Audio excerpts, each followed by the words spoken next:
Selamat malam teman-teman sekalian. Pada kesempatan ini saya ingin membahas mengenai Ade Armando keluar dari PSI. Sebenarnya saya berharap sosok Ade Armando ini ada di PSI. Ya.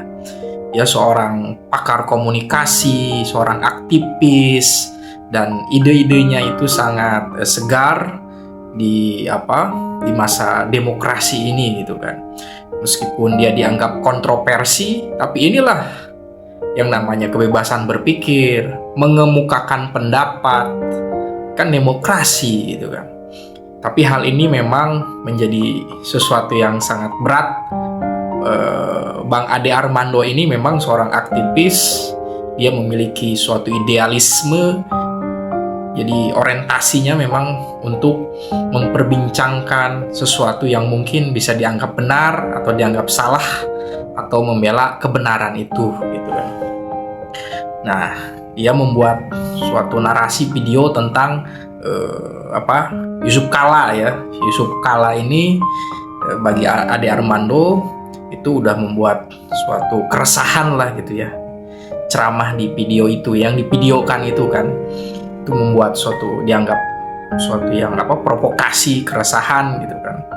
Dan kabarnya karena Bung Ade Armando menarasikan tentang Yusuf Kala ini, maka dia dipolisikan, dilaporkan oleh 40 ormas nggak tanggung-tanggung gitu kan. Nah, ini menggambarkan betapa kaliber hebatnya si Bang Ade Armando ini gitu. 40 ormas melaporkan Bang Ade Armando. Nah, saat ini Bang Ade Armando tanpa partai gitu, dia sendirian gitu kan. Ya, di sini suatu yang sudah bukan hal yang baru. Bang Ade ini memang orangnya pemberani gitu kan. Kalau dia benar gitu kan. Jadi memang suatu pengetahuan, suatu etik itu harus membuat seseorang menjadi berani. Dan memang pertimbangan PSI, saya pikir ada pertimbangan dari PSI untuk memberikan penawaran kepada Bang Ade Armando untuk keluar dari PSI, karena memang ada indikasi ke depannya itu akan bersifat politik identitas gitu kan. Dan hal ini tentu saja tidak baik buat PSI yang sedang konsolidasi, yang sedang sinergi, sedang menghidupkan mesin untuk memenangkan pemilu di 2029 atau menambah perolehan kursi sehingga masuk ke Senayan gitu kan. Hal ini memang sangat logis dan ini pertimbangan.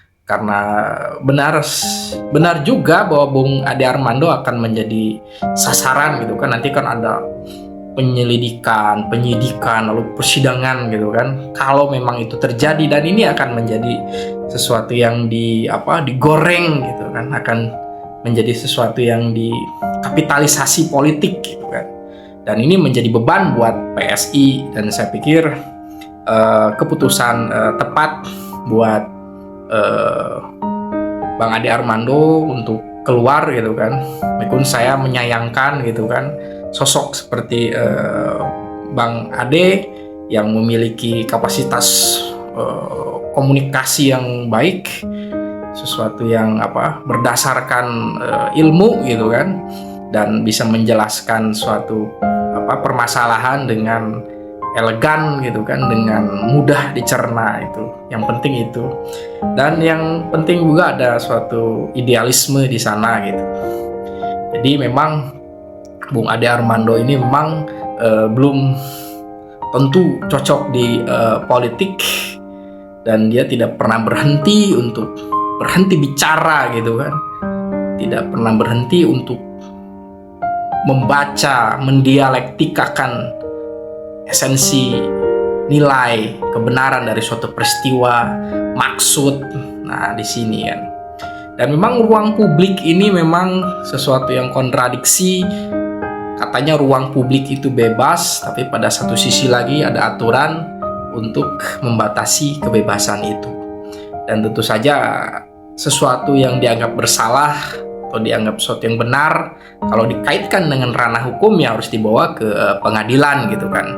Tapi saya pikir ada proses politik yang sedang berjalan, nanti akhirnya ya JK tidak akan dipermasalahkan mungkin ya, juga Bung Ade juga tidak akan dipermasalahkan. Ini karena kontestasi masih jauh gitu kan. Kalau dulu kasusnya Ahok karena ini terkait kontestasi Pilgub melawan Anies, dan ini digunakan gitu kan segera mungkin gitu kan, politik identitas, dan itu berhasil. Nah sekarang ini kan mumpung ada waktu gitu kan, kontestasi masih jauh ya, masih ada kesempatan untuk membuat pencitraan, membuat suatu aktivitas yang lebih positif mungkin ya. Dan ini menjadi pertimbangan bagi PSI itu ya, untuk menyuruh Bang Ade untuk pergi gitu kan. Tapi di sini ada sesuatu yang sangat kedewasaan lah ya. Bung Ade ini orang yang tercerahkan gitu kan. Ya dia tidak ngambek gitu kan, keluar dari PSI gitu kan. Ya karena bagi dia ini bukan akhir dari segalanya gitu kan. Dia masih punya akal, dia masih punya mulut, dia masih punya ilmu komunikasinya untuk mengekspresikan pendapatnya, nilainya gitu. Dan saya pikir Bang Ade Armando tidak akan pernah berhenti untuk menyuarakan pendapatnya tentang kebebasan, tentang analisis politik dari secara psikologi, komunikasi. Kita akan tetap tunggu ya pasca Bang Ade keluar dari PSI, apakah Bang Ade akan tenggelam, justru Bang Ade masuk ke dalam PSI. Dia sudah besar gitu kan, dia sudah besar dan dia menambah kebesaran dari PSI.